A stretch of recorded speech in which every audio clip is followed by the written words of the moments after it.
அனைவருக்கும் அன்பான வணக்கம். மை தமிழுக்காக நான் உங்கள் சக்திவேல். இன்னைக்கு நம்ம அரங்கத்துக்குள்ள வந்திருக்கிற நபர் பாரதிய ஜனதா கட்சியை சேர்ந்த திரு சீனிவாசன் அவர்கள் இங்க வந்திருக்கார். அவரை பத்தி சொல்லணும்னா, பாரதிய ஜனதா கட்சியில பல்வேறு பொறுப்புகளை வகித்து வந்திருந்தாரு. தற்போது திருப்பூர் வடக்கு மாவட்டத்துடைய தலைவரா தேர்ந்தெடுக்கப்பட்டு ஒரு மாத காலமே ஆகியிருக்கிறது. சிறப்பாக பணியாற்றி கொண்டு வந்திருக்கிறார்.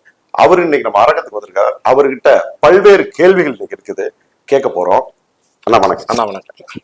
அண்ணா, புதுசாக திருப்பூர் வடக்கு மாவட்ட தலைவராக தேர்ந்தெடுக்கப்பட்டிருக்கீங்க. உங்களுடைய பணி சிறக்க வாழ்த்துக்கள். நன்றிங்கண்ணா. அண்ணா, இப்போ தமிழ்நாட்டில் மட்டும் இல்லைங்க, இந்தியாவில் பூரா சில முதலமைச்சருங்கள்லாம் இன்னைக்கு கூட சென்னையில மு.க. ஸ்டாலின் தமிழக முதலமைச்சர் முன்னிலையில ஒரு கூட்டம் ஒன்று ஏற்பாடு பண்ணியிருக்காங்க. அந்த கூட்டத்தில் பார்த்தீங்கன்னா கர்நாடக முதலமைச்சர், கேரளா முதலமைச்சர், பீகார் முதலமைச்சர், இந்த மாதிரி ஒரு 4-5 முதலமைச்சர் கூட கலந்துருக்கிறாங்க. ஒவ்வொருத்தரும் ஒவ்வொரு கருத்துக்கள் சொல்றாங்க. எதுக்காக கூட்டம் திடீர்னு கூட்டப்பட்டது அப்படின்னு பார்த்துச்சுன்னா, அந்த தொகுதி மறுசீரமைப்பு இருக்கு இல்லைங்களா, அதுக்காகத்தான் இது கூட்டப்பட்டிருக்கு. அதுல ஏதோ முக்கிய முடிவுகள் எடுக்கப்பட்டிருக்கதா தகவல்களுக்கு வந்துட்டு இருக்குது. இப்ப இந்த மறுசீரமைப்பு தொகுதிங்கிறது வந்துங்க, தமிழகத்துக்கோ தென் மாநிலத்துக்கோ பாதிப்பா நன்மையா, அது இப்ப தெரியணும். முதல்ல சத்திவேல் அண்ணன் அவர்களுக்கும் மை தமிழ் 24x7 யூடியூப் சேனலுக்கும் என்னை இங்கே அழைத்தமைக்கு நன்றிகளை தெரிவித்துக் கொண்டு, ஆனால் இன்றைய அரசியல் நிலவரத்தில் முக்கியமான கேள்வி கேட்டிருக்கீங்க. இது மக்களுக்கு மட்டும் இல்லை, அனைவரும் தெரிந்து கொள்ள வேண்டிய ஒரு விஷயம். எந்த விதத்திலும் இது தென் மாநிலங்களுக்கு, குறிப்பாக தமிழகத்துக்கு எந்த விதமான பாதிப்பையும் ஏற்படுத்த போவதில்லைங்கண்ணா. தமிழகத்துடைய முதல்வர் திரு ஸ்டாலினை பொறுத்த வரைக்கும் எந்த ஒரு விஷயத்திலையும் பொய்யிலே அடுக்கடுக்கா சொன்னா மக்கள் மத்தியில போய் சென்று இன்றைய சூழலை மறக்கடிக்கலாங்கிற ஒரு சூழ்நிலைக்கு வேண்டித்தான் இன்னைக்கு இந்த கூட்டத்தையே கூட்டியிருக்காரு. குறிப்பா பாரத பிரதமர் தெலுங்கானால பிரச்சாரம் பண்றப்போ இந்தியில பேசினாரு. ஒருவேளை தமிழக முதல்வருக்கு இந்தி தெரியலைங்கிற காட்டி அவருக்கு தெரியாம இருந்திருக்கலாம். ஆனா சமீபத்துல கோவை மாவட்டத்துடைய பாரதிய ஜனதா அலுவலக திறப்பு விழால அமித்ஷா அவர்கள் இந்தியில பேசினதை நமது மாநில தலைவர் திரு மதிப்புக்குரிய அண்ணாமலை அண்ணன் அவர்கள் தெளிவா மொழிபெயர்த்து கூறினார். விகிதாச்சார அடிப்படையில், மக்கள் தொகை அடிப்படையில கிடையாது, விகிதாச்சார அடிப்படையில். இப்போ 39 சீட் தமிழகத்துக்கு இருக்குதுன்னா, 543 சீட்ல 39 சீட் தமிழகத்துக்கு இருக்குதுன்னா, அதே 740ஆவோ 850ஆவோ பாராளுமன்றம் உயர்கிற போது இன்னைக்கு என்ன அடிப்படையில தமிழகத்துக்கு 39 சீட் ஒதுக்கப்பட்டிருக்கோ அதேதான் வருங்கிறத மிக தெளிவா சொல்லிட்டார். பாரத பிரதமர் அவர்களும் மத்திய உள்துறை அமைச்சர் அவர்களும் சொன்னதுக்கு பிறகும் இதில் சந்தேகம் இருக்குதுன்னா, இந்த சந்தேகத்தை முறைப்படி பார்லிமெண்ட்ல கேள்வி எழுப்பி கேட்கலாம். ஆனா மத்திய அரசு இதுவரை தொகுதி மறுசீரமைப்புக்கு எந்த விதமான அதாவது கமிட்டி அமைச்சு, அந்த கமிட்டியில டிஸ்கஷன் பண்ணி பார்லிமெண்ட்ல வச்சு அதை எம்பிக்கள் ஆர்கியூமெண்ட் பண்றது எல்லாமே இன்னும் நடைபெறவில்லை. மத்திய அரசு எந்த திட்டத்தையும் முன்மொழியவில்லை. மக்கள் தொகை அடிப்படையில பண்றோம்னு சொல்லவும் இல்ல. மத்திய அரசு மறுசீரமைப்பை மக்களுக்கு புரியும்படி தெளிவுபடுத்த வேண்டும் சொல்லி இன்னைக்கு போட்ட கூட்டத்துல கேரளா முதலமைச்சர் பினராயி விஜயன் கூட ஒரு இது சொல்லியிருக்காரு. ஆந்திரா முன்னாள் முதலமைச்சர் இவர் ஜெகன்மோகன் ரெட்டி என்ன சொல்லியிருக்காருன்னா, இது பிரதோதிபம் பாதிக்கும், இது மக்களால தொகுதினால பிரதோதிபம் பாதிக்கும், அதுக்கு வழிவிடாம செய்யணும் அப்படிங்கிறத சொல்லியிருக்காங்க. ரபிக் பட்நாயக் கூட பீகார் முதலமைச்சரும் ஒரு கோரிக்கை விட்டுருக்காரு. அப்போ சட்டம் ஒழுங்குங்கிறது ஒரு பக்கம் இருக்குங்க, அதை நாங்க பேசுறோம், சொல்றோம், உங்களுக்கு கேட்கிறோம். ஆனா இந்த மறுசீரமைப்புல இன்னும் நீங்க சொன்ன மாதிரி மத்திய அரசு விளக்கம் கொடுக்கலைங்கிறது ஒரு வகையான உண்மை, அதை ஏத்துக்கிறோம். இன்னும் விளக்கம் கொடுக்கல. அதுக்குள்ள இவங்க இவ்வளவு மீட்டிங் வைக்கிறதோ இல்ல இவ்வளவு அறிக்கைகள் கொடுக்கறதோ, இதுக்காக ஒரு பெரிய இதை எடுக்கிறதுக்கு இது முக்கிய காரணமா என்னவா அரசியல் நோக்கமா இருக்குமா, இல்ல ஏதாவது வேற ஏதாவது யுக்தியில கையாளும்? இன்னைக்கு கூட மாநில தலைவர் அண்ணாமலை அண்ணன் தெளிவா சொல்லியிருக்காரு, இடி வழக்கு விசாரணை நடைபெற்றுக் கொண்டிருக்கிறது, நிச்சயம் அதில் சம்பந்தப்பட்டவர்கள் கைது செய்யப்படுவார்னு சொல்லியிருக்காரு. அவர் திரு அண்ணாமலை அவர்கள் போராட்டத்துல இறங்குறாருங்க. டாஸ்மாக்ல ஊழல் நடந்திருக்கு, அதனால நாங்க போராட்டம் பண்றோம், ஆர்ப்பாட்டம் பண்றாங்க, அதனால அவரை கைதும் பண்றாங்க, அட்டாச் பண்ணிக்கிறாங்க, அப்புறம் ரிலீஸ் பண்றாங்க. அது ஒரு பக்கம் இருந்தாலும் இந்த ஒரு மாநிலத்தில் நடந்த இந்த பிரச்சனைக்காக மற்ற மாநில தலைவர்களும் கலந்துக்க வேண்டியதில்லை. நீங்க கேட்ட கேள்வி நல்லா கேள்விக்கா. இதுக்கு முன்னாடி சர்வகட்சி கூட்டம் கூட்டினாங்க, அரசாங்கத்தின் சார்பாக இதே பிரச்சனைக்கு வேண்டி கூட்டினாங்க. அன்னைக்கு எல்லா கட்சியிலையும் முதலமைச்சர் அழைச்சிருந்தார். அது அரசாங்கத்தோட கூட்டமா நடக்கப்பட்டது. இன்னைக்கும் இதே முதலமைச்சர்களை ஒரு அரசாங்கத்தை கூட்டமா கூட்டி நடத்திருக்கலாம்ல, ஏன் அவர் நடத்தல? திராவிட முன்னேற்ற கழக கூட்டமா ஏன் நடத்தினாரு? இங்க தமிழகத்துல இருக்கிற அவரோட கூட்டணி கட்சியில கூட அவர் அழைப்பு விடுக்கல. முழுக்க முழுக்க நாளைக்கு இந்த ஒரு பிரச்சனைக்கு வேண்டித்தான் திமுகவை மத்திய அரசு பழிவாங்குங்கிறத மக்கள் மத்தியில தெரிவிக்கணுங்கிறதுக்கு வேண்டித்தான் இன்னைக்கு இந்த கூட்டத்தை திராவிட முன்னேற்ற கழக சார்பா முதலமைச்சர் ஏற்பாடு பண்ணியிருக்காரு. சரிங்க. அரசாங்கத்துல அன்னைக்கு கூட்டம் நடத்தி எல்லாத்தையும் ஒருங்கிணைச்சு தமிழகத்தோட உரிமைகளை மீட்டு தருவேன்னு போராடினார். 60 கட்சியோ 62 கட்சியோ எனக்கு தெரியல, சரியா புள்ளி விவரம் தெரியலைங்களா, கூட்டத்துல கூட்டினார். இன்னைக்கு எதிர்கட்சியை கூப்பிட்டுருக்கலாம், கூட்டணி கட்சிகளை கூப்பிட்டுருக்கலாம், அவங்களே கூப்பிடல. இது திராவிட முன்னேற்ற கழகமா கூட்டமா நடத்த வேண்டியதோட நோக்கம் இல்லை. இல்ல அது வந்துங்க தமிழ்நாட்டுல இருக்கிற கூட்டணி கட்சிகளை கூப்பிடணுங்கிறது இல்ல, அவருடைய நோக்கம் வந்து அப்படி கேரளால இருந்து காங்கிரஸோட மத்த கூட்டணி கட்சியில கூப்பிட்டுருக்காரு. பினராயி விஜயனை மட்டும் கூப்பிடல. கேரளாவோட காங்கிரஸ், அதாவது முஸ்லீம் அமைப்பு கொண்ட ஒரு காங்கிரஸையும் கூப்பிட்டுருக்கா. அது போல 2 கட்சிகளும் பார்ட்டிசிபேட் பண்ணியிருக்கு. ஒரிசால எதிர்கட்சிகளை கூப்பிட்டுருக்காரு. அதே மாதிரி ஆந்திராவோட எதிர்கட்சி நிர்வாகிகள் வந்திருக்காங்க. தெலுங்கானால வந்திருக்காங்க. வெஸ்ட் பெங்கால்ல இருந்து புறக்கணிச்சிட்டாங்க. ஆனா அதுல இருந்து ஒரு எதிர்கட்சி சேர்ந்தவர் வந்திருக்காரு. ஆந்திர பிரதேசத்துல ஆளுங்கட்சியோட கூட்டணியில இருக்கிற தலைவரை கூப்பிட்டுருக்காங்க. அப்படி இருக்கிற நிலைமையில ஏன் தமிழகத்துல இருக்கிற எதிர்கட்சியிலேயோ கூட்டணி கட்சியிலேயோ கூப்பிடாம? தொகுதி மறுவரையை பத்தி எந்த முடிவுகளும் மத்திய அரசு அறிவிக்கவும் இல்லை. உச்சபட்ச அதிகாரமா கொண்ட பிரைம் மினிஸ்டரும் சொல்லிட்டாரு, தென் மாநிலங்கள் பாதிக்கப்படாது, மக்கள் தொகை அடிப்படையில பிரிக்க மாட்டோம்னு சொல்லிட்டாருங்க. அதே மாதிரி உள்துறை அமைச்சர் கோவை வந்து தமிழ்நாட்டுல இந்த உறுதிமொழியை கொடுத்துட்டு போயிருக்காரு. ஒரு உள்துறை அமைச்சரோட உறுதிமொழியும் நான் எடுத்துக்க மாட்டேன், பிரதமரோட உறுதிமொழியும் எடுத்துக்க மாட்டேங்கன்னா இவருக்கு வேற யாரோட உறுதிமொழி தேவை? நாங்க கேட்கறதெல்லாம் யார்கிட்ட இருந்து புள்ளி விவரத்தை வாங்கினார்? 800 சீட்டு வர்றப்ப தமிழகத்துக்கு 12 சீட்டு இழப்பு ஏற்படும் யாரு இவருக்கு புள்ளி விவரம் கொடுத்தாங்க? அதை தெளிவுபடுத்தினா அந்த அதிகாரி மூலமாவே விளக்கம் கொடுக்க மத்திய அரசு தயாரா இருக்கு. இதைத்தான் மாநில தலைவர் தனது அறிக்கையில விலாவரியா சொல்லியிருந்தார். ஒரு பத்திரிகையில 900 சீட்டுன்னு போடுறாங்க, இன்னொன்னு 788 போடுறாங்க. நீங்க 812 சொல்லி கூட்டணி கட்சியிலையும் எதிர்கட்சியிலையும் சர்வகட்சி கூட்டத்துக்கு அழைச்சிருக்கீங்க. இந்த புள்ளி விவரம் எங்கிருந்து பெறப்பட்டது? இந்த விவரத்தை உங்களுக்கு கொடுத்தது யார்?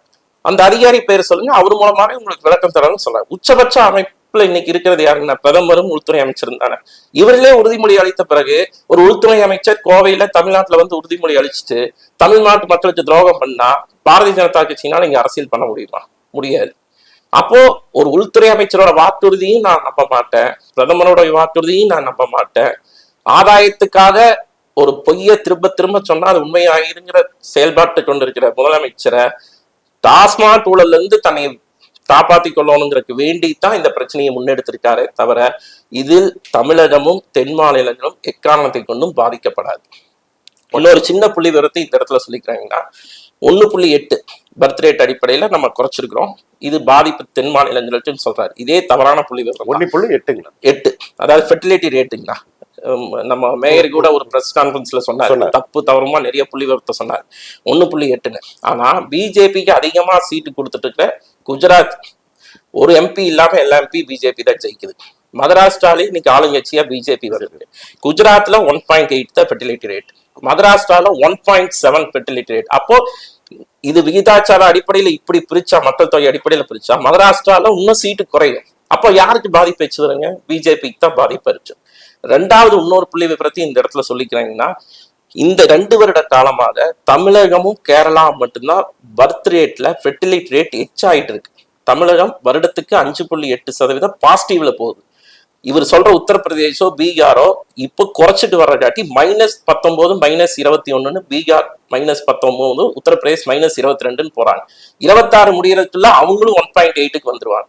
அப்ப இவர் சொல்ற கணக்குப்படி பார்த்தாலும் எல்லா மாநிலத்துக்கும் விகிதாச்சார அடிப்படையில மக்கள் தொகை அடிப்படையில மத்திய அரசு பிரிச்சா கூட தமிழகம் என்ன பெறுகிறதோ அதேதான் யூபியும் பெறும்.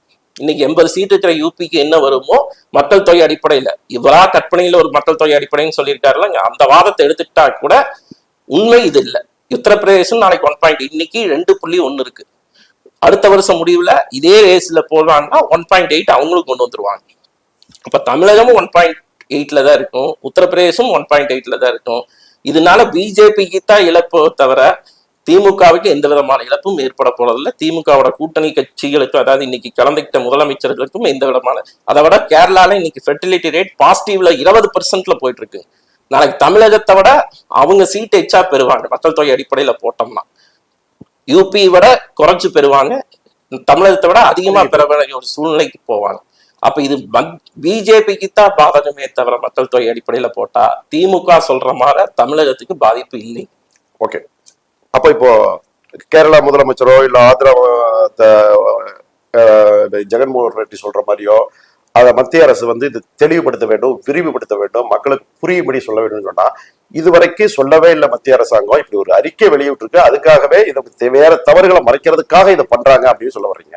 அப்ப இனிமேல் வந்து இப்படி ஒரு கூட்டம் போட்டு சில முதலமைச்சர்கள்லாம் ஒன்று சேர்ந்து கூட்டதுனால இது மத்திய அரசாங்கத்துக்கு இப்ப ஒரு ஆதாரம் இதான் எடுத்துக்கிட்டு இனி அதை விலக்கி மறுசீரமைப்பு பண்ணி இதுதான் பண்ண போறோம், இதுதான் பண்ணி இவங்களுடைய கோரிக்கைக்கு ஏற்று அதை விலக்கி சொல்லும் இல்லையா மத்திய அரசு? நிச்சயமா சொல்லுங்க. அந்த காலகட்டத்துல நிச்சயமா அதுக்கான விளக்கத்தை மத்திய அரசு கொடுக்கும். எதிர்கட்சிகள் செய்கின்ற அனைத்து பொய் பிரச்சாரங்களுக்கும் உடனுக்குடன் பதில் சொல்லணுங்கிறது அவசியம் இல்லை. மத்திய அரசை பொறுத்த வரைக்கும் ஒரு சட்டத்தை உண்மையாக கொண்டு வர்றதா இருந்தா மட்டும்தான் அதுக்கான விளக்கத்தை மத்திய அரசு கொடுக்கணுங்க. உரிய நேரத்தில் உரிய விளக்கத்தை கொடுக்கும். அதை விட உச்சபட்ச யார் அந்த முடிவுகளை எடுக்கின்றார்களோ பிரதமராகட்டும் மத்திய உள்துறை அமைச்சர் அமித்ஷாவாகட்டும் தெளிவுபடுத்திக்கிட்டாங்க. இதுக்கு மேல அவங்க யார்கிட்ட இருந்து தெளிவு பெறணும்னு நினைக்கிறாங்கன்னு தெரியல. இதே நாங்க கேட்கிற ஒரே கேள்வி என்னன்னா, நாங்க தெளிவுபடுத்திட்டோம், உச்சபட்சத்துல இருக்கிற 2 பேர்த்துக்கிட்ட இருந்து தெளிவுபடுத்திட்டோம், மக்கள் தொகை அடிப்படையில பிரிக்க மாட்டோம். இவங்க சொல்லணும் இல்லைங்க, எந்த அதிகாரி இவர்களுக்கு இந்த தகவலை கொடுத்தாரு, யார் மூலமா 800 சீட்டுங்கிறத முதலமைச்சர் ஒரு முடிவுக்கு வந்தாரு, இது போன்ற தனக்கு கிடைத்த தகவல்களை மக்கள்கிட்ட சொல்ல வேண்டிய கடமை ஒரு முதலமைச்சருக்கு இருக்கா இல்லைங்களா? ஒரு உண்மைக்கு புறமான தகவல் சொல்லுதுன்னு ஒரு ஆளுங்கட்சி மத்திய அரசோட பிஜேபி சொல்லுதுன்னா அதை மறுத்து சொல்ல வேண்டிய அறிக்கை இவங்களுக்கு இருக்கா இல்லையா? அதை விட்டு போட்டு மத்தவங்க வட இந்திய மக்கள் பன்றி குட்டிகளை போல் குழந்தைகளை பெறான்னு ஒரு அமைச்சர் பேசுறதும், இது தென் மாநிலங்களுக்கும் வட மாநிலங்களுக்கும் ஒரு பிரிவினையை ஏற்படுத்தணுங்கிற திமுகவுடைய இடன் அஜெண்டாவை அமைச்சர்களாகட்டும் முதலமைச்சராகட்டும் பிரகடனப்படுத்துறாரு.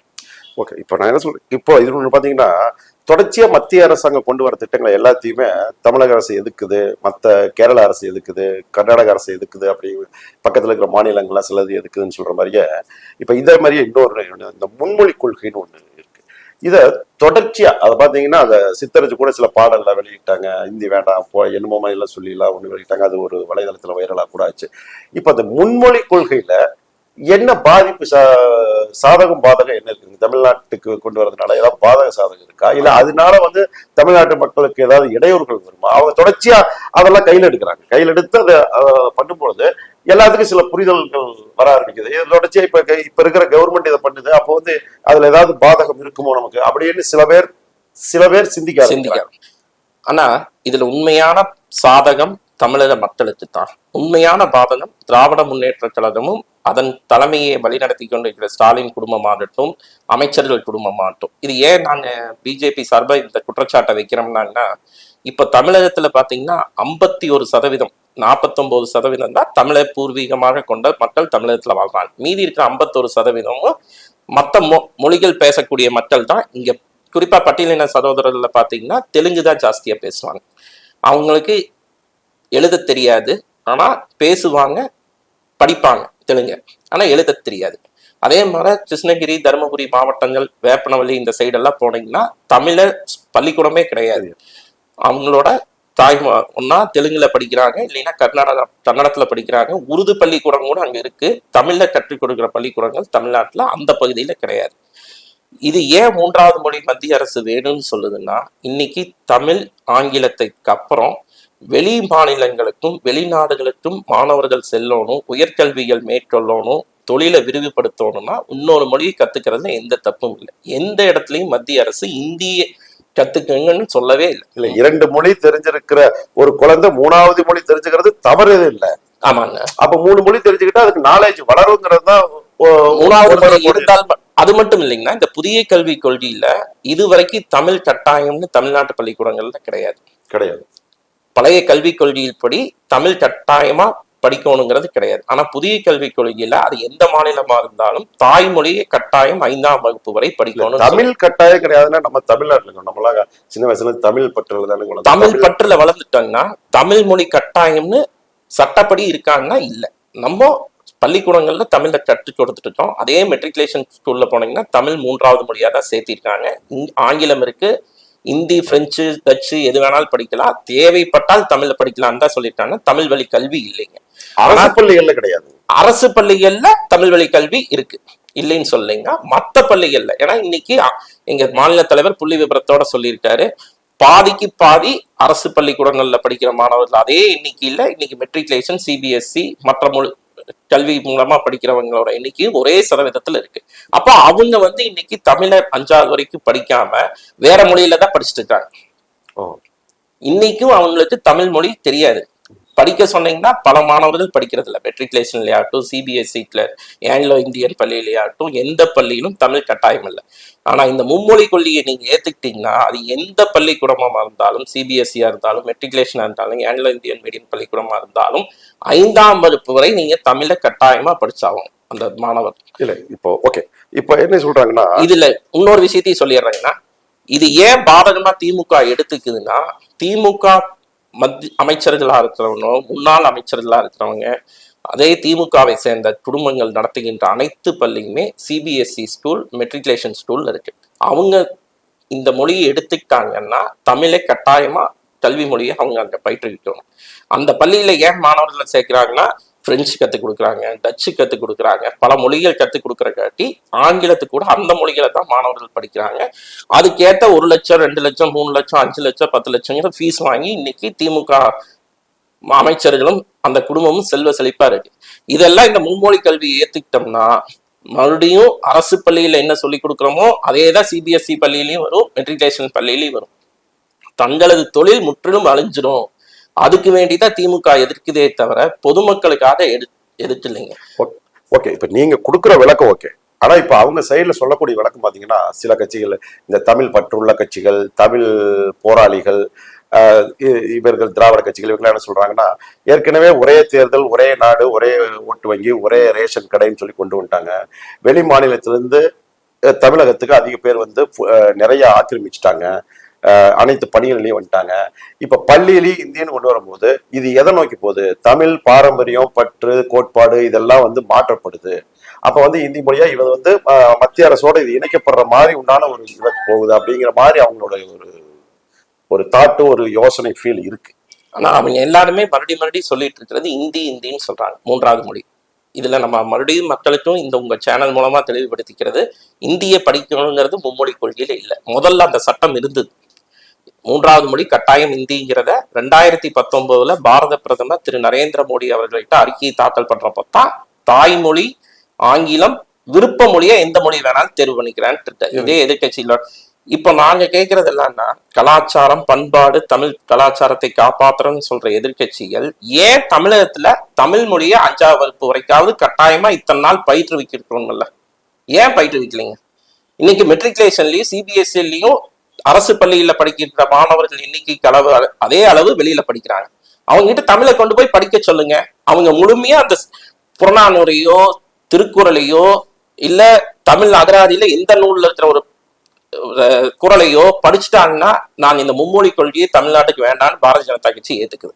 அதை கூட வேண்டாங்கன்னா, பாட புத்தகத்துல இருக்கிறத அரசு பள்ளி மாணவர்கள் தப்பும் தவறும் இல்லாம தமிழ்ல முழுமையா படிச்சுட்டாங்கன்னா நான் ஏத்துக்கிறோம், மும்மொழி கொள்கையே வேண்டாம். இன்னைக்கு வரைக்கும் தமிழை கற்றுக் கொடுக்கின்ற எந்த நடவடிக்கையிலும் இரு திராவிட கட்சிகள், ஏன்னா 2 தான் மாறி மாறி ஆட்சி பண்ணிருக்கு. காங்கிரஸ் காலத்துலதான், காங்கிரஸ் ரொம்ப நாளைக்கு முன்னாடி முடிச்சு போச்சு.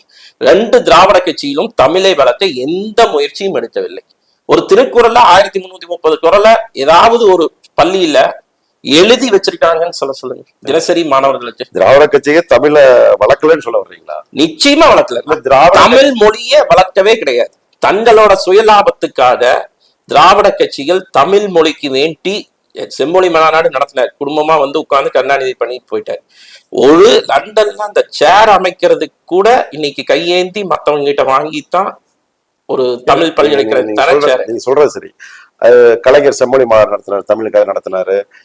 தமிழ் வழி கல்வி இருக்கு, தமிழ் வளர்ச்சின்னு சொல்லிட்டு ஒரு துறையே இருக்கு, தமிழுக்குன்னு சொல்லி ஒரு துறையே வச்சிருக்காங்க, அதுல பணியாளர் இருக்காங்க, அதுக்கு ஒரு அமைச்சர் நியமிச்சிருக்காங்க. இந்த மாதிரி இருக்கும்போது அவங்களால தமிழவே காப்பாற்றப்படலன்னு சொல்றது ஏத்துக்கிற மாதிரி. ஆனா நிச்சயமா இல்லைன்னா, நான் ஒரு பள்ளி மாணவன் தான் அடிப்படையில நம்ம தமிழ் தாய்மொழின்னா அடிப்படையில தமிழை அவன் நன்கு படித்து புரிந்து கொள்ள வேண்டும். இன்னைக்கு ஏதாவது ஒரு மாணவர், நீங்க 5வது வகுப்பு வேண்டாம், 8வது 9வது வகுப்பு மாணவர்கிட்ட திருக்குறளை முழுமையா படிக்க சொல்லி அந்த குறளுக்குரிய அர்த்தத்தை நீங்க சொல்லிட்டீங்கன்னா நான் நீங்க கொள்கையோட அந்த முடிவிலேயே மாத்திக்கிறோம், மும்மொழி கொள்கை வேண்டாங்கிறத ஏத்துக்கிறோம்.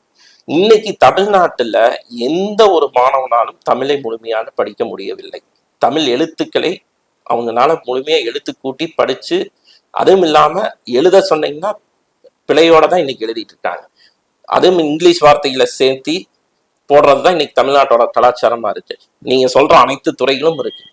அந்த துறைகளோட செயல்பாடுகள் என்னன்னா, நீங்க திருப்பூர்ல இருக்கீங்க, இந்த துறைகள் மூலமா தமிழ் மொழிக்கு வேண்டி எனக்கு தெரிஞ்சு 20 வருஷம், ஏன்னா எனக்கு வயசு 45 வயசு ஆகுதுங்கன்னா 20 வருஷமா இந்த துறைகள் சார்பா தமிழக பள்ளியிலேயோ இல்ல திருப்பூர்ல ஏதாவது ஒரு இடத்துல தமிழை வளர்க்கறதுக்கான ஏதாவது ஒரு கோடைகால பயிற்சி முகாமோ இல்ல அந்த பள்ளி மாணவர்களுக்கு டியூஷன்ன்ற பொருள்ல எப்படியோ நிறைய ஸ்டூடெண்ட்ஸ் நிறைய டியூஷன் சென்டர் போற மாதிரி தமிழுக்கு வேண்டி அவங்க விடுமுறை தினத்திலேயோ கோடை காலத்திலேயோ இல்ல முழு ஆண்டு தேர்வு முடிஞ்சதுக்கு அப்புறமோ இந்த துறைகள் ஏதாச்சும் முயற்சி எடுத்திருக்கீங்களா? இல்ல பள்ளிக்கூடத்துல தான் அவங்களுக்குன்னு தமிழ் சரியா எழுத படிக்க தெரியாத மாணவர்களுக்குன்னு தனியா சாயங்காலம் பள்ளி முடிஞ்சதுக்கு அப்புறம் ஏதாச்சும் நடவடிக்கை எடுத்து தமிழை வளர்க்கறதுக்கு முயற்சி பண்ணியிருக்காங்களா? இன்னொன்னு நீங்க எங்களை விட உங்களுக்கு புள்ளி விவரங்கள் தெரியும். தமிழகத்துல தான் பள்ளி கல்வித்துறையின் சார்பில் இயங்கப்படுகிற அந்த பள்ளிக்கூடங்களில் தமிழை கற்றுவிக்கின்ற ஆசிரியர்களோட எண்ணிக்கை மிக மிக குறைவு. அதாவது இடம் பூர்த்தி செய்யப்படாமல் பல ஸ்கூல்கள்ல வேற பாடங்கள் எடுக்கிற, சயின்ஸ் எடுக்கிற, மேக்ஸ் எடுக்கிற டீச்சர்ஸ் போய் தமிழையும் சேர்ந்து எடுத்துட்டு இருக்காங்க. ஏன்னா அவங்களுக்கு தமிழ் ஈஸியா எடுக்க முடியுங்கிற வேண்டி அந்த எடுத்துட்டு இருக்காங்க. இந்த துறையெல்லாம் இருந்திருந்தா அந்த ஆசிரியர்கள் நியமிச்சிருக்கலாம்ல. எத்தனை பேர் பட்டதாரிகள் இன்னைக்கு எக்ஸாம் எழுதி போட்டு வேலை இல்லாம, அரசு வேலை இல்லாம இருக்காங்க. அவங்களெல்லாம் இந்த அரசாங்கம் நியமிச்சிருக்கலாமே. 90 கோடி ரூபாய்க்கு பேனா அமைக்கிற அரசாங்கம் இந்த பள்ளிக்கூடங்களுக்கு தமிழ் ஆசிரியர்களை நியமிச்சிருக்கலாம்ல. நீங்க இங்க இருக்கிற திருப்பூர்ல இருக்கிற 4 ஸ்கூல் எடுத்துக்கீங்க, நஞ்சப்பா, கேஎஸ்சி, நீங்களே போய் அந்த தலைமை ஆசிரியர்கிட்ட பேசுங்க. பெற்றோர்கள் ஆசிரியர் சங்கம் மூலமா தான் சம்பளமே அவங்களுக்கு கொடுத்துட்டு இருக்காங்க. பல பள்ளிகள்ல அவங்க ஆசிரியர்களை நியமித்து பெற்றோர் ஆசிரியர் சங்கம் மூலமா சம்பளம் கொடுத்து இன்னைக்கு கல்வியை மாணவர்களுக்கு பூட்ட வேண்டிய நிலைமையில இருக்காங்க. அப்படி நடக்குது இன்னைக்கு நடந்துட்டு இருக்கீங்களா? பெருந்துளூர்ல நான் ஓப்பனா சொல்றேன், பெருந்துளூர்ல ஒரு பள்ளிக்கூடம், அரசாங்க பள்ளிக்கூடம் இருக்கு. ஆசிரியர்களுக்கு இருக்க வேண்டிய பணியிடங்கள்ல 30% ஆசிரியர்கள் அந்த இடத்துல பணியில் இருக்காங்க. மீதி இருக்கிற 70% ஆசிரியர்கள் பெற்றோர் ஆசிரியர் கழகத்தால டெம்பரவரியா வேலைக்கு அமர்த்தப்பட்டு சம்பளம் முதல் கொண்டு அவங்க தான் கொடுத்துட்டு மாணவர்களுக்கு இன்னைக்கு பயிற்றுவிக்கிற நிலைமை இருக்கு. ஓகே, இப்போ அது போக இன்னொரு கேள்வி என்னன்னு கேட்டீங்கன்னா, இப்போ கூட பார்லிமெண்ட் நடந்துட்டு இருக்குது, நாடாளுமன்ற கூட்டத்தொடர் நடந்துட்டு இருக்குது. அதுல கம்யூனிஸ்டுடைய பாராளுமன்ற உறுப்பினர் நிறைய பேர், உதாரணத்துக்கு திருப்பூருடைய எம்பி சுப்பராயன் கூட பேசியிருக்காரு. நதிகளை இணைக்கிறது இல்லை, ஏற்கனவே தமிழ்நாட்டில் உள்ள நதிகளை இணைக்கிறோம்னு சொல்லிட்டு நிதி ஒதுக்குனாங்க, அதை அறிவிப்பு பண்ணாங்க. ஆனா இப்போ வரைக்கும் ஒதுக்கல. அது அந்த ஒதுக்காதனால, அந்த நதிகளை இணைக்காதனால அந்த நதிகளைனா நிலத்தடி நீர்ல பாஞ்சு மாசுபட்டுருச்சு. அதனால கூட வியாதிகள் பரவ வாயிருக்கு. அப்ப தென்னக நதிகளை இணைங்க, இமாலயா நதி, இந்த நதியெல்லாம் கூட இணைங்க அப்படிங்கிற மாதிரி ஒரு கோரிக்கை வச்சு கூட நேற்று பார்லிமெண்ட்ல எம்பி அவர்கள் பேசியிருக்காரு. அது தமிழ்நாட்டில் அந்த நதிகளை இணைக்கிறோம்னு சொல்லி மத்திய அரசாங்கம் உத்தரவு கொடுத்து ரொம்ப காலம் ஆயிடுச்சு. ஆனா இன்னும் இணைக்கல. அதனால தண்ணீர் மாசுபடுதுன்னு ஒரு வாக்குவாதம் இருக்கு. அது அண்ணா, எப்பவுமே சுப்ராயன் அண்ணனை பொறுத்த வரைக்கும் சிறந்த பேச்சாளர், மிக சிறந்த அரசியல்வாதி, மூத்த அரசியல்வாதி. இந்த திட்டத்தை முதல்ல இந்த நிதி ஒதுக்குறன்னு சொன்னதே அவங்க ஆட்சியில கூட்டணி ஆட்சியா இருந்தா யூபிஏ 1வது பீரியட்ல அது நடந்துச்சு. ஆனா நிதி ஒதுக்கவில்லை. யூபிஏ அரசாங்கத்துல நிதியமைச்சரா இருந்துச்சு. தமிழகத்துக்கு இணைப்புல வந்து நிதி ஒதுக்கிருங்கிறத உறுதியா பார்லிமெண்ட்ல பேசுறாரு. அவரு நிதி சொல்லிடுறேங்க, நிதி ஒதுக்கலைங்க. முதல் யூபிஏ 1வது அரசாங்கத்துல இந்த திட்டத்தை அமல்படுத்துறேன்னு சொல்றாங்க. எப்படி திருப்பூர்ல சாயப்பட்டறை ஆலைகளுக்கு அந்த ஆர்ஓ அமைக்கிறதுக்கு 200 கோடி ஒதுக்குறேன்னு சொல்லி சிதம்பரம் சொன்னாரோ அது வாக்குறுதியாவே போயிடுச்சு. பட்ஜெட்ல அறிவிச்சிட்டாங்க, ஆனா நிதி ஒதுக்கல. பிஜேபி ஆட்சிக்கு வந்த பிறகுதான் அந்த திட்டத்துக்கு ஒதுக்கப்பட்ட நிதிக்கான முழுமையான தொகையை பட்ஜெட்ல அறிவிக்காம, ஏற்கனவே அறிவிக்கப்பட்ட ஒரு திட்டம், அதனால அதுக்கான நிதியை பட்ஜெட்ல முதல் முறையா அருண்ஜேட்லி அவர்கள் மத்திய பட்ஜெட் தாக்கல் பண்றப்பதான் நிதி ஒதுக்குறாரு. இது வந்து பட்ஜெட்டோட அந்த ஸ்பீச்ல வராது. நீங்க நிதி ஒதுக்கீடுல பாத்தீங்கன்னா தமிழர்கள் உட்பட எல்லா நதிநீர் இணைப்பை பத்தி பேசு. அதுக்கப்புறம் அதுக்கான ஒரு குழு அமைக்கப்படுதுங்கன்னா ஒரு மத்திய அமைச்சரே அதுக்கு குழுக்கு தலைமை காக்கிறாரு. ஆனா இன்னைக்கு கூட்டத்துக்கு அழைச்சிருக்காங்க பாத்தீங்களா, கேரளா, கர்நாடகா, தெலுங்கானா அமைச்சர்கள், முதலமைச்சர்கள் அழைச்சி இங்க கூட்டம் நடத்திட்டாரு இல்லைங்க. அந்த முதலமைச்சர்கள் எல்லாருமே கடுமையான எதிர்ப்பை இந்த நதிநீர் இணைப்பை வச்சு தெரிவிச்சிருக்காங்க. குறிப்பா கேரளாவாகட்டும், கர்நாடகாவாகட்டும், நதிநீர் இணைப்பு விஷயத்துல தங்க மாநிலத்தோட ஒத்துழைப்பு கிடைக்காதுங்கிற விஷயத்த எழுத்துப்பூர்வமாகவும் அந்த கூட்டத்தின் வாயிலாகவும் பதிவு செஞ்சிருக்காங்க.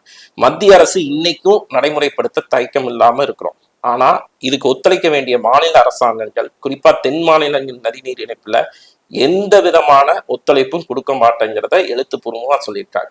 இல்ல இது அண்ணன் சுப்ராயணனுக்கு நல்லாவே தெரியும். இருந்தாலும் இது ஒரு அரசியல் ரீதியா பயன்படுத்தணுங்கிறதுக்கு வேண்டிதான் பேசிட்டார். இன்னைக்கு முதலமைச்சர் கூட்டியிருக்கிற இந்த கூட்டத்துல கூட இதை பேசியிருக்கலாம். இல்லைங்க, இப்போ அண்மையில போடப்பட்ட பட்ஜெட்ல கூட என்ன சொன்னாங்கன்னா, தமிழ்நாட்டுடைய பேர் கூட அந்த பட்ஜெட்ல வரல அப்படின்னா அது ஒரு குறை சொன்னாங்க. அப்புறம் மத்திய அரசால் வந்து போடப்பட இப்ப கவர்னர் ரவி அவர்கள் கூட கவர்மெண்ட்டுக்கு எதிர்ப்பான செயல்பாடுகள் இருக்காரு. இப்படி தொடர்ச்சியா வந்து மாநில அரசை வழிநடத்த முடியாம மத்திய அரசு பல்வேறு முட்டுக்கட்டைகளை போட்டுத்தான் எங்களை முடக்கி வச்சிருக்கு, எந்த நிதியும் ஒதுக்குறது இல்ல, வெறும் வாய்மொழியாவே இருக்கு அப்படின்னு சொல்லி இருக்கிறது ஒண்ணு இருக்குதுங்க. ஆனா வந்து மத்திய அரசாங்கம் ஒதுக்கினதுல சில பயன் பெற்றுக்கோன்னு சொல்லி திருப்பூர்ல கூட தொழிலதிபர்கள்லாம் சேர்ந்து வாழ்த்து கூட பிரதமருக்கு தெரிவிச்சாங்க. அதையும் நம்ம பார்த்தோம். ஆனா இவங்க தொடர்ச்சியா வந்து ஏதோ ஒரு முட்டுக்கட்டை போட்டு இந்த மாநிலத்தை ஒதுக்கப்படுறாங்க, வஞ்சிக்கப்படுறாங்க, கொடுக்க வேண்டிய நிதியை கொடுக்கறது இல்ல, கவர்னர் வந்து முதலமைச்சர் மதிக்கிறது இல்ல, ஆட்சி அதிகாரத்தில் உள்ளவங்களை சட்டம் பண்றது இல்லை அப்படிங்கிற மாதிரிலாம் கூட அது அந்த பிரச்சனை ஒரு பரவலாவே கொஞ்ச நாளாவே போய்கிட்டு இருக்கு. அது அது எந்த அளவுக்கு போய் பாத்துக்கிறது? நான் கவர்னரோட விஷயத்துல அவர் சட்டத்தை மீறி என்ன செயல்படுறாருங்கிறத இந்த அரசாங்கம் தெளிவுபடுத்தணும். அவருக்கும் சில சந்தேகங்கள், எந்த சட்டத்தையும் நிறைவேற்றி அனுப்பினாலும் ஒரு ஆளுநர் கையெழுத்திடுறதுக்கு முன்னாடி சில சந்தேகங்கள் கேட்பார். அந்த சந்தேகங்களுக்கு நீங்க தெளிவுபடுத்திட்டீங்கன்னா ஆளுநர் அதுக்கான உத்தரவை இட போறாரு. ஒன்னா அனுமதி மறுக்க போறாரு, இல்லைன்னா ஏற்றுக்கொண்டு அந்த சட்டத்துக்கு அங்கீகாரம் தர போறாரு. ஆனா இவங்க கிட்ட விதாண்டாவாதம் பேசணுங்கிறதுக்கு வேண்டி அவர் எந்த லெட்டர் அனுப்பிச்சாலும் அதுக்கு பதில் கடிதம் அனுப்பாம முட்டுக்கட்டை போடுறது தமிழக அரசு தான். தலைமைச் செயலாளருக்கு அவர் ஒரு கடிதம் எழுதுனா அடுத்த நிமிஷம் கரெக்ட் அந்த விளக்கத்தை கொடுத்து விட்டால் ஒன்னா அவர் ஏத்துக்க போறாரு, இல்லைன்னா ரிஜெக்ட் பண்ணி திருப்பி அமைச்சரவைக்கு அனுப்ப போதார். 2வது முறையா நிறைவேற்றி அனுப்புனா அவருக்கு வேற வழியே இல்லை, சட்டத்தை நிறைவேற்றித்தான் தர வேண்டும் என்பது சட்ட கான்ஸ்டிடியூஷனல் நமக்கு கொடுத்திருக்கிற பவர். ஆனா இவங்க அதை பண்ண மாட்டேன், கவர்னர் என்னை கேள்வியே கேட்கக்கூடாது, நான் எதை அனுப்பிச்சாலும் அவர் அதை ஏற்றுக்கொள்ள வேண்டும் என்று ஒரு அரசாங்கம் எதிர்பார்க்கிறது முற்றிலும் தவறுனா இது நீங்க நினைக்கிற மாதிரி தமிழகத்துல மட்டும் நடக்கலை. இவங்க வந்து இதை ஒரு பிரச்சனையா வெளியில கொண்டு வர காட்டித்தான் தலைமைச் செயலாளருக்கும் கவர்னருக்கும் நடக்கிற கடித போக்குவரத்தெல்லாம் வெளியில கொண்டு வர்றாங்க. மற்ற மாநிலங்களையும் அது மகாராஷ்டிரால சிபிஆர் ஆளுநரா இருந்து பெடனாவிஸ் இன்னைக்கு முதலமைச்சராக இருக்கிற இடத்துலையும் இதே கேள்விகளை தான் அவர் கேட்பாரு, அவங்க பதில் சொல்லுவாங்க. சுமூகமா ஒரு சூழ்நிலையில முடிஞ்சது. இவங்க எல்லா பிரச்சனைகளுக்கும் முட்டுக்கட்டை போடணும், பிரச்சனை எழுப்பணுங்கிறதுக்கு வேண்டி இதை ஒரு பிரச்சனையா கொண்டு வராங்க. இது ஆண்டாண்டு காலமா எப்போ கான்ஸ்டிடியூஷன் அமைக்கப்பட்டதோ அன்னையிலிருந்து நடந்துட்டு வர ஒரு நிகழ்வு. இது கவர்னர் ரவியை பிடிக்கலைங்கிறதுக்கு வேண்டி திமுக ஆடுற ஒரு கபட நாடகம். 2வது விஷயம்னா, நிதி ஒதுக்கீடை பத்தி ஒரு நாளாவது பாராளுமன்றத்தில் இருக்கிற அந்த உறுப்பினர்கள் நேருக்கு நேரா நிதியமைச்சரை பார்த்து கேட்டாங்களா? கேட்கலை. இதுதான் உண்மையான நிலைமை. ஏன் கேட்கலைன்னா அவங்க கேட்டிருக்கோங்கிறது ஒரு வாதம் இருக்கு. கேட்டிருக்கன்னு இவரு லெட்டர் மட்டும்தான். ஆனா நான் சொல்றது முதலமைச்சர் இங்கிருந்து லெட்டர் அனுப்புறாரு நிதி ஒதுக்கீடு பண்ணலை. நான் கேட்கறது தமிழகத்துக்கு மட்டும்தான் நிதி ஒதுக்கீடு பண்ணலையா? தமிழ்நாட்டை மட்டும் வஞ்சிக்கிறாங்க, நிச்சயமா பட்ஜெட்ல அதோட பேரு இல்ல, அதுல முறையான நிதி ஒதுக்கல, மத்த மாநிலங்களுக்கும் தமிழ்நாட்டுக்கும் நிறைய வித்தியாசங்கள் இருக்கு, இது வந்து முட்டுக்கட்டையா இருக்கு. இதை இங்க நம்ம சொல்லணும்னா அவங்க போடப்பட்ட அந்த கவர்னர் வந்து மத்திய அரசாங்கம் சாதகமா செயல்பட்டு இருக்காரு, அப்ப வந்து வஞ்சிக்கப்படுறதுதான் தமிழ்நாடு. இது உண்மை. இது வரைக்கும் வர வேண்டிய வெள்ள நிவாரண நிதியிலிருந்து பல கோடிகள் இன்னும் தடையா நின்றுட்டு இருக்கு, ஆனா என்ன கொடுக்கல, அப்ப இது தமிழ்நாட்டை வஞ்சிக்கிறாங்க அப்படிங்கிறத அவங்க வாதம் இருக்குங்கன்னா எதிர்கட்சிகள் ஆளுகின்ற மாநிலங்கள் எது வேணாலும் சொல்லலாம். ஆனா இதுல உண்மையே நீங்க புரிந்து கொள்ள வேண்டும். தலைமைச் செயலாளர் இதுவரை இந்த நிதி விஷயத்துக்கு வேண்டி மத்திய அரசுக்கு கடிதம் எழுதினாருங்களா? நீங்க எழுதி கேள்விப்பட்டிருக்கீங்களா? இல்ல நிதித்துறை செயலாளர் தமிழகத்துக்கு இவ்வளவு நிதி இன்னும் அனுப்பவில்லைன்னு ஏதாச்சும் நிதித்துறை செயலாளர், தமிழக நிதித்துறை செயலாளர் கடிதம் எழுதினாருங்களா? எழுதல. ஏன் எழுதலைன்னா அவங்களுக்கு தெரியும், எல்லா மாநிலங்கள் நிதித்துறை செயலாளர்களை கூட்டத்தை கூட்டி என்ன நிதி இருக்குதோ அதை முழுமையா பகிர்ந்து கொண்டது அனைத்தும் கடிதம் மூலம் மத்திய அரசு அனுப்பப்பட்டிருக்கு. இவங்களும் அதுக்கு திருப்பி பதில் அனுப்புறாங்க. அதன் அடிப்படையில அவங்களும் நிதியை விடுவிச்சிருக்காங்க. முதலமைச்சர் ஒரு அரசியல் நாடகத்தை அரங்கேற்ற வேண்டும் என்பதற்காக இந்த அரசியல் நாடகத்துல வள்ளி லெட்டர் எழுதுறாரு ஒழியோ, இதை எழுத வேண்டியது யாருங்க? நிதி செயலாளர் பினான்ஸ் செக்ரட்டரிக்கு அனுப்பும், எங்க மாநிலத்துக்கு இந்த நிதி நீங்க விடுவிக்காம இருக்கு. ஆனா இது வரைக்கும் அனுப்பல. தலைமைச் செயலாளர் சீஃப் செக்ரட்டரிக்கு அனுப்பலாம், மத்திய அரசோட தலைமை செயலாளருக்கு அனுப்பி கேட்கலாம். இது வரைக்கும் அனுப்பல. அனுப்பாததோட நோக்கம் என்னன்னா, அனைத்து நிதிகளும் தமிழகத்துக்கு வந்து விட்டது, கொடுக்க வேண்டிய அனைத்து நிதிகளும் தமிழகத்துக்கு வந்து விட்டது. இவங்க அரசியலுக்காக இந்த கேள்விகள் எழுப்பிட்டு இருக்காங்கிறது மத்திய நிதியமைச்சர் நிர்மலா சீதாராமன் அவர்கள் கோவை கொடிஷியால மிக தெளிவா பத்திரிகையாளர் சந்திப்புல எடுத்துரைச்சிருக்காங்க. இதுக்கு மேல ஒரு சின்ன குழந்தை கூட அந்த புள்ளி விவரத்தை புரிஞ்சுக்கும். ஆனா மீண்டும் மீண்டும் தங்க தென்னரசாகட்டும் முதலமைச்சராகட்டும் ஒரு பொய்யான தகவலை சொல்லணுங்கிறதுக்கு வேண்டி திருப்பி திருப்பி சொல்றாங்க. அதுக்கு மத்திய அரசு ஒவ்வொரு முறையும் இவங்க சொல்கின்ற கற்பனை வாதங்களை வச்சு பதில் சொல்ல தயாரா இல்லைங்களா? ஓகே, இப்போ இன்னைக்கு காலையில கூடங்க நீங்க ஒரு கருப்பு கொடி ஆர்ப்பாட்டம் தமிழ் மாநிலம் முறை நினைச்சு நீங்களும் கூட பண்ணியிருந்தீங்க. அந்த நிகழ்ச்சிக்கு நானே வந்தேன். அப்ப அதுல என்ன சொல்றீங்கன்னா, இந்த போதை பொருள் அதிகமாயிருச்சு, சாராய வியாபாரம் அதிகமாயிருச்சு, பாலியல் தொந்தரவு அதிகமாயிருச்சு, இதெல்லாம் கூட சொல்லியிருந்தீங்க. இது வந்து தமிழ்நாட்டுல மட்டும் இல்லை இல்லைங்களா, ஓவரால் இந்தியா பூரா இப்ப மது பிரச்சனையா இருக்கட்டும், போதை பிரச்சனையா இருக்கட்டும், இது இந்தியா பூரா இந்த பிரச்சனை இருக்கு. பாலியல் தொந்தரவு பிரச்சனை இந்தியா பூரா இருக்கு இல்லையா? தமிழ்நாட்டு இருக்கிறத மட்டும் நம்ம சொல்லணும்னா அப்ப அந்த கட்சியை மட்டும், திராவிட கட்சியை மட்டும், ஆட்சியில இருக்கிற கட்சியை மட்டும் நம்ம சொல்ற மாதிரி ஒரு தாட்டு வருது இல்லையா? ரெண்டு விஷயங்களை இந்த இடத்துல பார்த்தோம்னா, ஒண்ணு, தமிழகம் எப்போதுமே ஒரு அமைதி பூங்காவா இருந்த மாநிலம். நீங்க வந்து பீகாரையோ உத்தரப்பிரதேசத்தையோ தமிழகத்துக்கு கூட ஒப்பிட முடியாது. ஏன்னா இது ஒரு இத்தனை நாளா அமைதி பூங்காவா இருந்த மாநிலம். இது இன்னைக்கு எப்படி மாறி இருக்கு? நீங்க மற்ற மாநிலங்கள்ல நடக்கலையும் நாங்களும் சொல்லலையும். எப்படி இருந்த மாநிலம் இந்த திராவிட முன்னேற்ற கழக ஆட்சிக்கு வந்ததுக்கு அப்புறம் எப்படி மாறி இருக்குங்கிறத பார்க்க வேண்டியது ஒரு விஷயம். இரண்டாவது விஷயம், நேற்று வரை நடந்த கொலைகளாகட்டும், இன்னி நடக்க போற கொலைகளுக்காகட்டும் காவல்துறை என்ன நடவடிக்கை எடுத்தது? இந்த ரெண்டு விஷயங்களுக்கு தான் நான் இதை சொல்ற முடியும். எந்த மாநிலத்திலையும் நடத்தலையும் சொல்லலைங்க. மாநில தலைவர் மரியாதைக்குரிய அண்ணாமலை அண்ணன் அவர்கள் கூட அந்த சென்னை அந்த மாணவியோட பாலியல் வழக்குக்கு வேண்டி சாட்டையில் அடிச்சிட்ட நிகழ்வாகட்டும், செருப்பு போடாம இருக்கிற நிகழ்வாகட்டும், இது இங்க எல்லா பட்டம் நடக்கல, தமிழகத்துல மட்டும்தான் இது புதுமையா நடந்ததுக்கு வேண்டி அவர் சொல்லி சிஸ்டம் தோல்வி அடைஞ்சிருச்சு. அதாவது அரசாங்கம் எப்படி வேணாலும் செயல்படலாம், அவங்க அடுத்த 5 வருஷத்துல மாறிடுவாங்க.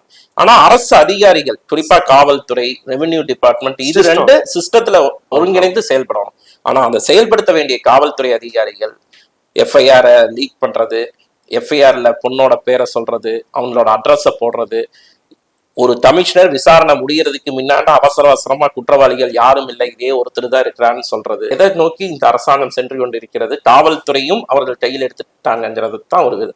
அதே மாதிரி காவல்துறையில நடக்க வேண்டிய அந்த குரூப் 1 தேர்வாகட்டும், சப் இன்ஸ்பெக்டர் தேர்வு, எஸ்ஐ அதாவது கான்ஸ்டபிள் தேர்வுகள், அவங்களுக்கு வேண்டிய வண்டி, அந்த பெட்ரோல் போகணும்னா வேண்டிய உபகரணங்கள் எதுவுமே இல்லாம இன்னைக்கு தமிழகம் ஒரு சீரழிவை நோக்கி சென்று கொண்டிருக்கிறதுக்கு வேண்டிதான் சட்ட ஒழுங்கு பிரச்சனை தமிழகத்துல சரியில்லைன்னு சொல்றோமே தவிர இன்னொரு மாநிலத்துல இது நடக்கலையாங்கிறது வேண்டி சொல்லுங்க. இது குஜராத்லயும் நடக்கும், உத்தரப்பிரதேசலயும் நடக்கும், பீகார்லயும் நடக்கும். ஆனா அந்த நடந்த கிரைம் ரேட் இன்னைக்கு ரெடியூஸ் ஆயிருக்கு. தமிழகத்துல கிரைம் ரேட் 3 மடங்கு எச்சாயிருக்கு. இது உங்களுக்கே தெரியும். எங்களை விட பத்திரிகையாளர்கள், நான் இன்னைக்கு காலையில உங்களை ஒரு வார்த்தை சொல்லிதான் சொன்னேன், பல்வேறு சிரமங்கள்கிட்டையும் இன்னைக்கு பத்திரிகையாளர்கள் பணி செஞ்சுட்டு இருக்கீங்க. காவல்துறை எதிர்கட்சிகிட்ட பேட்டி எடுத்தாவே புடிச்சு இன்னைக்கு தள்ளிட்டு இருக்கிற ஒரு நிலைமை தமிழகத்துலதான் இருக்கு. கஞ்சா போதைப் பொருளை பொறுத்தவரைங்கன்னா மத்திய அரசு குஜராத்ல இருந்து வருதுன்னு தமிழக முதல்வர் குற்றச்சாட்டுறாரு, அதானி போர்ட்ல இருந்து தான் வருதுன்னு. ஆனா அதானி போர்ட்டுக்கே பஞ்சாப்ல இருந்து தான் வந்து இறக்குதுங்கிறது முதல் தகவல் அறிக்கையில அதானி போர்ட்ல கைப்பற்றப்பட்ட போதைப் பொருட்கள்ல தெளிவா குறிப்பிட்டிருக்கோம். அப்ப இன்னைக்கு பஞ்சாப் முதலமைச்சர் வந்திருக்காரு, அவர்கிட்ட போதைப் பொருட்கள் உங்க மாநிலத்துல இருந்து தான் தமிழகத்துக்கு வருதுங்கிறத சொல்றதுக்கு முதலமைச்சருக்கு என்ன தயக்கங்கிறதுக்கு வேண்டித்தான் சொன்னோம். ஆனா இது இன்னொரு விஷயத்தையும் நம்ம இதுல பார்க்கணும்னா, காவல்துறை உயர் அதிகாரிகிட்ட தனிப்பட்ட முறையில நீங்க பேசினாலும், நீங்களும் பேசியிருக்கீங்க, எங்ககிட்டயும் சொல்றவங்க குற்றச்சாட்டே வந்து இன்னைக்கு சின்ன சின்ன பேக்கெட்ல பள்ளிக்கூடங்கள், கல்லூரிகள் அருகில் விற்கிறது எண்ணிக்கை தமிழகத்துல இது வரைக்கும் பார்த்ததே இல்லைங்கிற அளவுக்கு பெருகி விட்டது.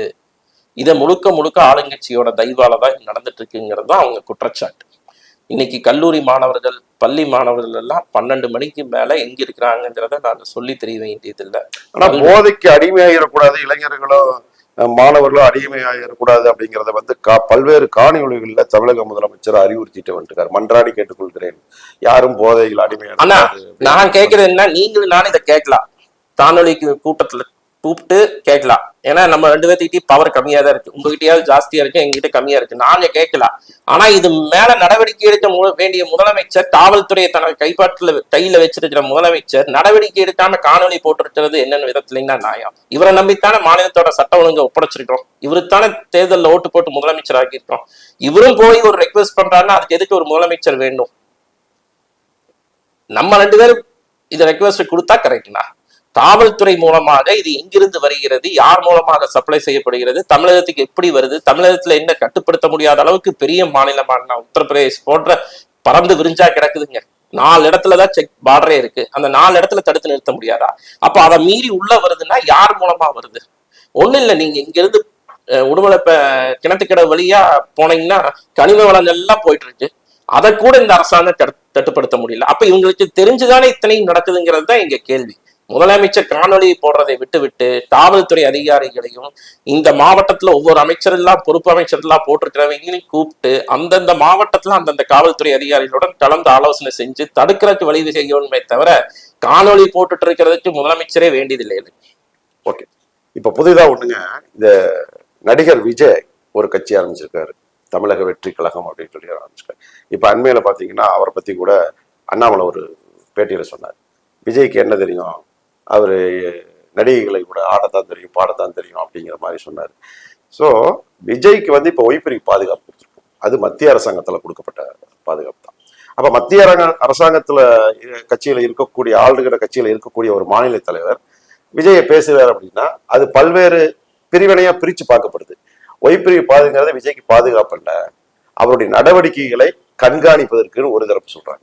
ஒரு தரப்பு இல்லை, இளம் நடிகர் அவருக்குன்னு ஒரு ரசிகர் கூட்டம் இருக்கு, அது வச்சுக்கணும் அப்படிங்க. ஒரு தரப்புல என்ன சொல்றாங்கன்னு கேட்டா, இப்ப இருந்தே ஒய்பிரிவு பாதுகாப்பெல்லாம் கொடுத்து விஜய் வந்து தன்னுடைய கட்சி பக்கம் கூட்டணிக்கு இழுக்கிறாங்களோ இல்லை தன்னுடைய கட்சிக்கு இழுக்கிறாங்க அப்படிங்கிற மாதிரி ஒரு பேச்சு இருக்கு. அவரை எதுக்காக அண்ணாமலை பேசுறாரு அப்படின்னா, அவங்க கட்சியோடைய தோழர்களோ இல்லை அவரோ ஒரு வார்த்தை சொல்றாரு, ஆட்சி அதிகாரம் உங்ககிட்ட இருக்கு, நீங்க ஏன் போய் கடைக்கு முன்னாடி ஆர்ப்பாட்டம் பண்ண போறீங்க, மறியல் பண்ண போறேன்னு போறீங்க அப்படிங்கிறத விஜய் சொல்லியிருக்காரு. அப்படிங்கிறதுக்காக அது ஒரு புரிதல் இல்லாம கூட சொல்லியிருக்கலாம், இல்ல புரிஞ்ச சொல்லியிருக்கலாம், இல்ல மத்திய அரசாங்கம் கையில தானே இருக்கு அப்படி அதுக்காக ஆட்சி அதிகாரத்தில் இருக்கிறவங்க இப்படி பண்ணக்கூடாதுலங்கிறத ஒரு உதாரணத்துக்கு கூட சொல்லியிருக்கலாம். அதுக்காக இவர் வந்து ஒரு கட்சி ஆரம்பிச்சு ஒரு ஓராண்டு காலத்தை கடந்து விட்டவர் வந்து அவர் சினிமா நடிகர் ஆடுறதுக்கு படுறதுதான் தெரியும்னு சொல்றது. ஏன்னா மாநில தலைவருங்கிறவர் ஒரு IPS படிச்ச ஒரு பழம்பெரும் மனிதர் அவர் அண்ணாமலைங்கிறவர். ஆனா அண்ணாமலை அண்ணனும் ஒரு மனிதர். அதாவது ஒரு போராட்டத்தை கையில் எடுத்து சிறை சென்றிருக்கின்ற சமயத்தில் தேவையற்ற ஒரு அறிக்கையில கோபப்படுத்துறப்போ யாருமே ஒரு இயல்பை மீறி பேசுவது இயல்பான ஒரு விஷயம் தாங்க. 2 விஷயத்தை நம்ம இந்த இடத்துல புரிஞ்சுக்கணுங்க. அரசாங்கம் வேறு, கட்சி வேறு. விஜய்க்கு ஒய்பிரிவு பாதுகாப்பு கொடுத்திருக்கிறது மத்திய அரசாங்கம், பாரதிய ஜனதா கட்சி அல்லங்க. மத்திய அரசாங்கத்துல அவருக்கான பல்வேறு பாதுகாப்பு ஏற்பாடுகள் பத்தி ஒரு புலனாய்வு துறையிலிருந்து தகவல்கள் கிடைத்திருக்கலாம். அவருக்கு நிறைய கூட்டம் சேருது, அவர் போற இடத்துல பாதுகாப்பு குளறுபடிகள் ஏற்பட்டு அவருக்கு உயிருக்கு ஆபத்து ஏற்படலாம், இல்ல ஸ்டாலின் எதிர்க்கிறாட்டி DMK சொந்த கட்சிக்காரங்களே கொலை செய்யற தயங்காத திராவிட முன்னேற்ற கழகம் மற்ற எதிர்கட்சி எல்லாம் அவரை கொலை செய்யறதுக்கு ஏதாச்சும் திட்டம் தீட்டி இருக்கலாம். இது போன்ற எனக்கு தெரியலைங்க, இப்படி எல்லாம் நடத்தலாங்கிறதுக்கு வேண்டி மத்திய அரசு புலனாய்வுத்துறை மூலமா கிடைத்த தகவலின் அடிப்படையில தான் அவருக்கு ஒய்பிரிவு பாதுகாப்பு போடப்பட்டிருக்கு.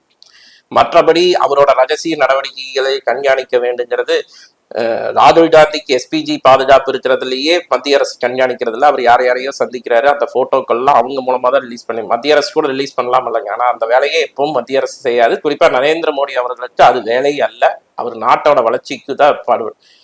2வது விஷயம், மாநில தலைவரா திரு அண்ணாமலை அண்ணன் அவர்கள் அந்த இடத்துல ஏன் கோபப்பட்டாருன்னா, விஜய் அவர்கள் நேரடியாக கட்சி ஆரம்பிச்சு கிட்டத்தட்ட 1 வருட காலம் ஆகியும் ஒரே ஒரு பிரச்சனைக்கு, அந்த பரந்தூர் விமான நிலைய பிரச்சனைக்கு வெளியில வந்து அதுவும் வேனை விட்டு இறங்காம பேசிட்டு போனாரே தவிர இதுவரைக்கும் அவர் கீழே இறங்கி பொதுமக்கள் பிரச்சனைக்காக எந்த விதமான போராட்டத்தையும் முன்னெடுக்கவில்லை. அதுக்கப்புறம் ஏதோ ஒரு புத்தகம் வெளியிட்டார், அந்த புத்தக விழாவை நான் பார்க்கலைங்க. அந்த புத்தக வெளியீட்டு விழாவில் கூட மத்திய அரசு ED CBI போன்ற இதையெல்லாம் தனது கட்சியாட்ட நினைச்சுக்கிட்டு எதிர்கட்சிகள் மேல இதையெல்லாம் ஏவி எதிர்கட்சி தலைவர்களை மிரட்டுறாருன்னு அவரே பேசியிருக்காரு. அப்புறம் அவர் கட்சியை சேர்ந்த ஒரு பொதுச் செயலாளர் EDயை நீங்க வச்சுட்டு ஏன் அரெஸ்ட் பண்ணலன்னு கேட்டா, நாங்க எந்த ஆதாரங்களை திரட்டி வழக்கு பதிவு செய்து ஒரு இடி அந்த இடி துறை நடவடிக்கை எடுக்க எப்படியும் ஒரு 15-20 நாள் ஆகும். சில கேஸுல 30-40 நாள் கூட ஆகலாம். இது ஒரு அடிப்படை புரிதல் கூட இல்லாம நீங்க தானே ஆட்சியில் இருக்கிறீங்க, நீங்க போய் அரெஸ்ட் பண்ணீங்கன்னா இது அரசாங்கத்தோட ஒரு துறை, அவங்கள பிஜேபி கண்ட்ரோல் பண்ணலைங்க. அதே மாதிரி நம்ம போராட்டத்தோட நோக்கமே மக்கள் கிட்ட ஒரு ஆளுங்கட்சி இவ்வளவு பெரிய ஊழலை செஞ்சிருக்கு, அதுலயும் எங்களுக்கு சந்தேகமா 1000 கோடி இல்ல 40,000 கோடி வரைக்கும் ஊழல் நடந்திருக்கலாம்னு மாநில தலைவர் சொல்லியிருக்காரு. இதை மக்கள் கிட்ட சொல்றதுக்கு தான் இந்த போராட்டத்தை முன்னெடுத்திருக்கோம். விஜய் சினிமால நடிக்கிறாருங்கிற வேண்டிங்க, அவரே ஒரு சினிமா படம் எடுத்து அவரோட கட்சியோட கொள்கையில் எல்லாமே விளக்கி இருக்கலாமே. எதுக்காக கட்சி தனியா இத்தனை மாவட்ட செயலாளர்கள் மாவட்ட துணைத் தலைவர்களை ஏற்படுத்தி இருக்கணும்? ஒரு சினிமா படம் எடுத்து எல்லாருமே பாக்குறாங்கன்னா அந்த படத்திலேயே இவரோட கட்சி கொள்கையில எல்லாத்தையும் விளக்கி இருந்தாருன்னா எதுக்காக மாவட்ட செயலாளர்கள் இவங்களெல்லாம் நியமிக்க வேண்டிய தேவையே இல்லை. ஒரு அரசியல் கட்சி என்பது எதிர்கட்சி ஆளுங்கட்சியோட எதிர்கட்சியா இங்க நம்ம இருக்கிறப்போ ஆளுங்கட்சியோட தவறுதலை சுட்டி காட்ட வேண்டியது ஒரு நியாயம். தமிழக வெற்றி கழகம் இந்த விஷயத்தில் எங்கேயாச்சும் உள்ள வந்துட்டா விஜயோட படத்துக்கு அடுத்த வர கடைசி படத்துக்கு தமிழக அரசு சினிமா தியேட்டர்ல ஒதுக்காது, ஸ்பெஷல் ஷோக்கு பர்மிஷன் கொடுக்காதுன்னு அவர் நினைச்சுக்கிட்டு புஷி ஆனந்த் மூலமா இந்த அறிக்கையை விட்டுருக்கலாம். அதுவும் இல்லாம விஜய் அவர்கள் நேரடியா களத்துக்கு வரணும். வந்ததுக்கு அப்புறம் தான் அவர் அரசியல் தலைவரா மாற முடியும்.